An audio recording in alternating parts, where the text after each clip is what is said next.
Don't have enough legs to stop myself right now. Hey, what an entrance. Hey guys, it's Artie and my face. Sorry about that. Did you know it's Shark Week? At least right now while recording. Because I sure didn't. I'm pretty sure it's an American thing. Oh yeah, Shark Week was founded to spread awareness of how sharks don't want to do nothing but eat you. And then it kind of escalated from there. In America. Yep, that sounds about right. So as you know from clicking on this video, I made a Carcharodon Space Marine, but I never planned to. You see, over on my Discord, there's a link down below, you should join. The aptly named Corvus Corax said, yo, it's Shark Week. You, Artie, should do a Carcharodon. And I was like, sod it. In fact, I think I literally said, sod it, I'll do it. And I tried to get it done and also get this video done in time to release it within Shark Week. I probably haven't. If I have, frankly, I need a medal. I'm really pleased with how this guy turned out. Good bit of kitbashing, good bit of improving, especially on the base, I must say. And sure, it's not perfect, but guess what? It's good enough. Which frankly is the best way. Anyways, let us beat about the space bush no longer. Let's get straight into this puppy. Beginning with how I kitbashed it. If you just want to see the paint job, you can skip ahead to like down here somewhere. I'm really not sure where the bottom is, but yeah, you can skip to there if you wish. But don't be a stiff, watch the whole thing. It makes me happy. Anyways, on we go. Epic roll off with only one working leg. Oh, and disclaimer, don't forget, I'm still relatively new myself and I improv a lot of stuff, so don't be afraid to improvise things. It's the... I've never heard a cat make that noise before. But yeah, improv good, fear not, and have fun. Yes! Alright, so I'd already gone through all of my spare spruce to find some choice bits for us to get our teeth into. Namely, I think here I had the Wolfguard Terminator bits, because see, these guys are known for Terminator armor, and I figured these Wolfguard ones I had, well, for one thing, they were spare, and for two, they have a lot of those extra bits that can kind of be associated with sharky stuff. A bit too many wolfy things though, so I'd have to find the least wolfy bits and then cut off any extra bits of wolf. But they had other things, they had like pelts and teeth and chains, things of that nature. Now I had a few good weapon options here. Carcharodons are known for chain axes and chain fists. They like their chain stuff here, and I did have a few of those here, though a lot of them were from Blightlord Terminators. Though what definitely caught my eye when searching earlier were these Tyrannid bone swords, of varying sizes. I had a couple of regular ones here, I was thinking, well maybe I can make him dual wield or something, but then I saw this bad boy. This thing is massive. Now the smaller one, it is the size of like a regular, slightly larger power sword, but this one is enormous, and I thought to myself, the Carcharodons are known for having one of the largest space marines in one of the largest sets of armor in the lore, currently alive. Now I didn't have the stuff to necessarily replicate that, but what about the sword? What if that was obnoxiously large? And plus being bone made me think, hey, it's like he's hunted some giant sea creature and is using a bone of it as his weapon. That's cool, I love that. But that isn't all I did different. I also went for a beaky helmet, because you see, my plan is to give it serrated edges like shark teeth. I had no idea how I would do it, like none at all.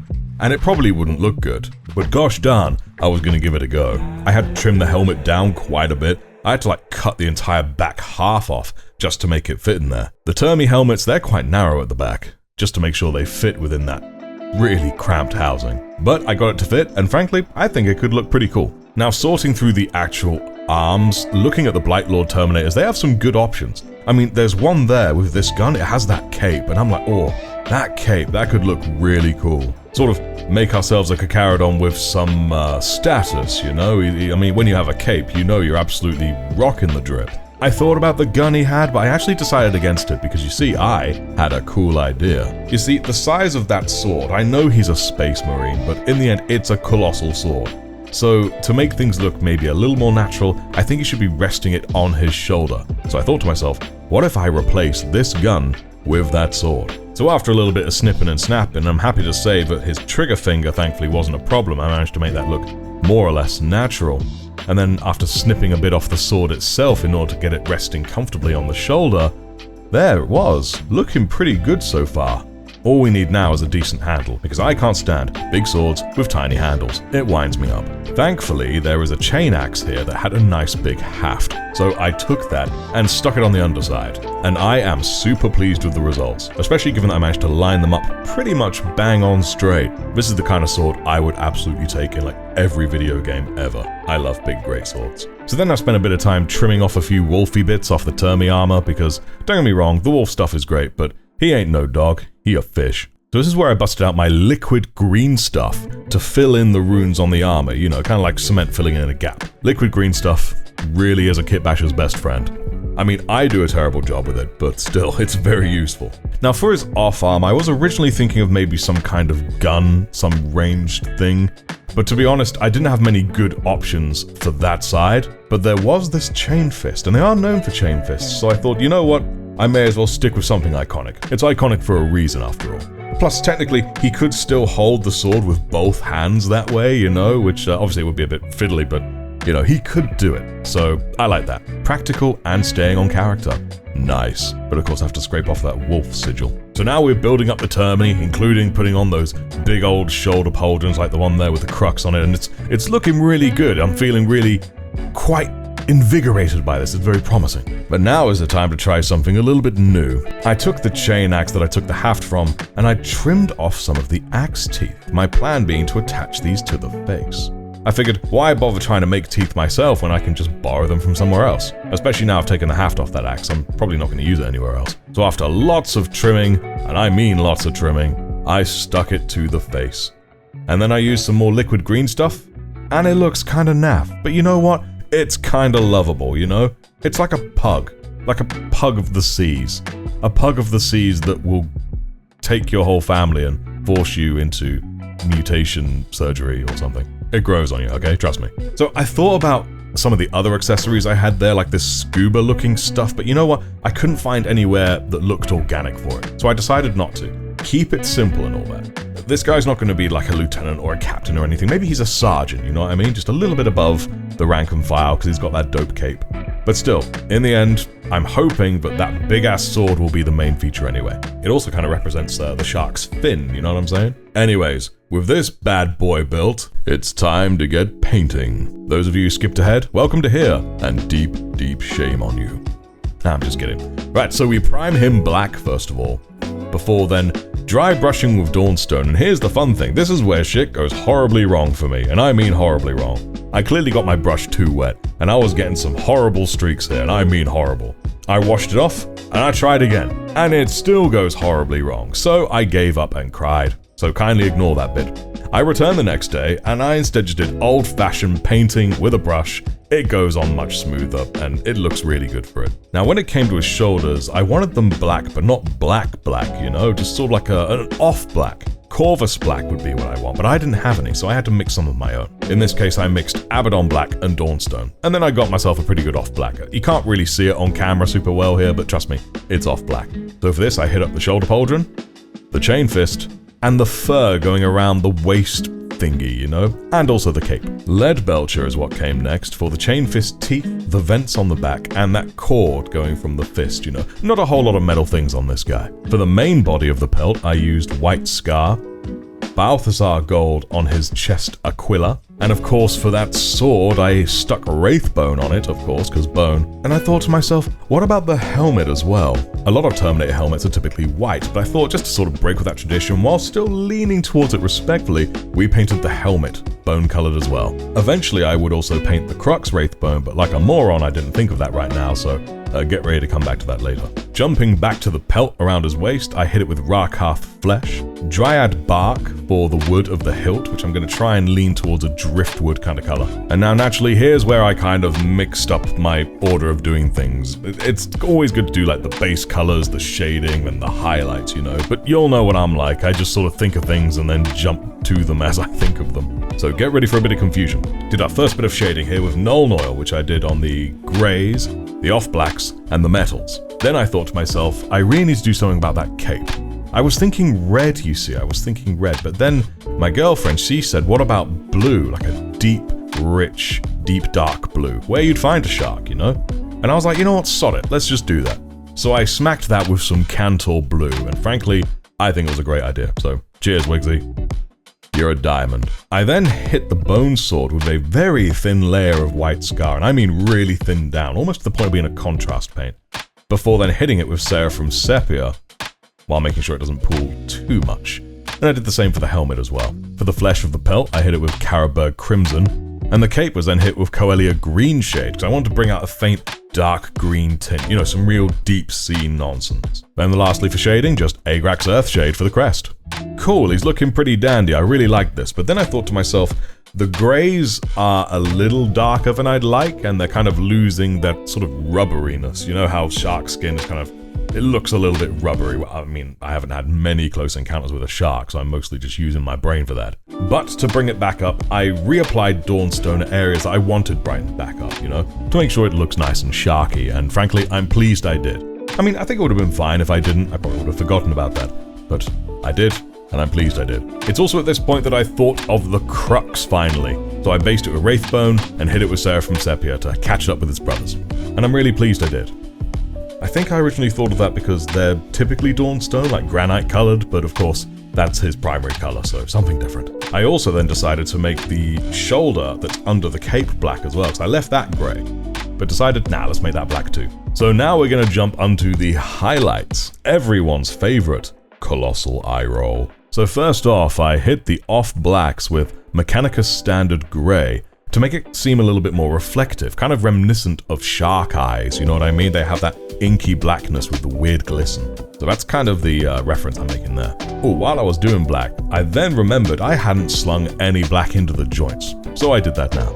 Alright, so this is effectively just going to become a list of all the things I highlighted, so pay close attention, kiddos. But before we get into that, I want to quickly say thank you so much for making it this far into the video. If you're enjoying it, maybe consider liking, commenting, subscribing, all that good jazz, you know what I'm talking about. I also want to give a huge shout and thank you to my YouTube members and Patreon members, particularly my Patreon lieutenants, Papa Berry, Phoenix's Den, and Billy.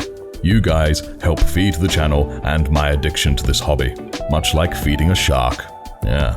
So yes, 1,000 thank yous, and with that, let's get highlighting. I highlighted the Dawnstone with Administratum Grey. I highlighted the cape with Teclis Blue.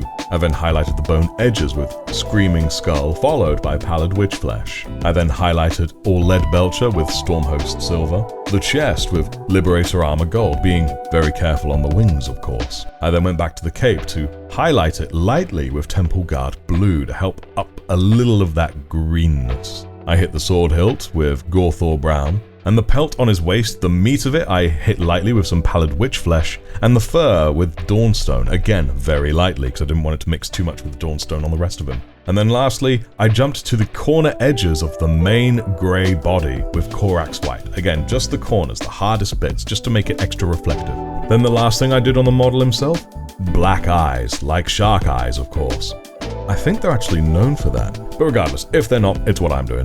So after smacking them with black, a touch of Corax White was needed, just in the outer corners, to make it a tad more reflective. And then that's the main guy done, the body itself, and frankly, I'm pleased with it. It's good enough. More than good enough, in fact, I think. Now, don't get me wrong, that helmet, it's still kind of a bit naff, but I kind of like it, I really do. Anyways, the last thing to do, of course, is the base. Now, I wasn't sure what to do for the base, so I just sort of half-heartedly asked Wigsy next to me. I was like, yo, what kind of base do you think I could do this guy? And then she just casually says, water. Now, I just sort of taken water off the menu, because how was I going to do that? But for some reason, when she said it, I then had an idea.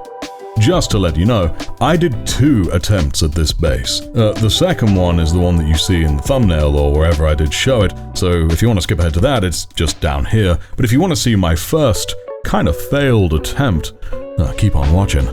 So, what I did was going to make the sort of ripply sand under shallow water bases, you know what I mean? I thought, okay, let's just get cracking. No clue how I'm going to do this, I'm just going to follow my gut. So first, I painted the base white with white scar. Then I got me some Pallid Witch Flesh, and then started drawing thick, wavy lines over the base there, you see? Then on top of those wavy lines, I would get Screaming Skull and draw over them, but thinner.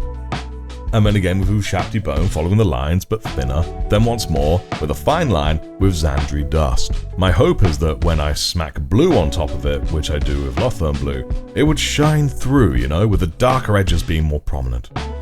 I then dry brushed it with Fenrisian Grey just to sort of dull the blue down a little bit, which I really liked. There was still a bit of white shining through, but frankly, I'm alright with that. It kind of looks a bit like froth, like it's a wave that's just come over it, you know? Maybe the Termi disturbed it, who knows. And then I got a bit of Zandri dust and just sort of dabbed a little bit on top to make it look like a bit of sand is poking above the water, you know? Okay, cool, so that's the top of the base itself done. Then of course, as always, we gotta do a bit of a rim job. And for that, I just used good old Steel Legion drab because it's a similar sort of color to deep wet sand, you know? Honestly, this was not good enough. No, it just didn't achieve the look I really wanted. Thankfully, the beauty of this hobby is if you don't like something, you can try again, which is what I did. I did use pretty much the same paints I did last time, I'm happy to say. Rather than basing it with white, I instead based it with Zandri dust. I figured since sand is at the base of this, sand color may as well be the base, you know? And then I would shade it using Agrax Earthshade. Now, I really liked the ripples I did in the first attempt, so I was going to recreate that, but something a little better is what I was thinking. First off, I added ripples in, again, just straight Zandri dust to bring it back up. I would then follow this pattern, but only on the, when looking straight ahead of the model, right-hand side of each stripe. First of all, a stripe of Ushabti bone, then a thinner stripe of Screaming Skull, and then finally a line of Pallid Witch Flesh. So there was a clear gradient going, again when facing the model, from left to right, from the shaded Zandri dust all the way up to the Pallid Witch Flesh. And I felt this really helped sell those kind of rises and sudden drops that you get in rippling sand. Now there was only one thing left to do, and that was to add the wateriness.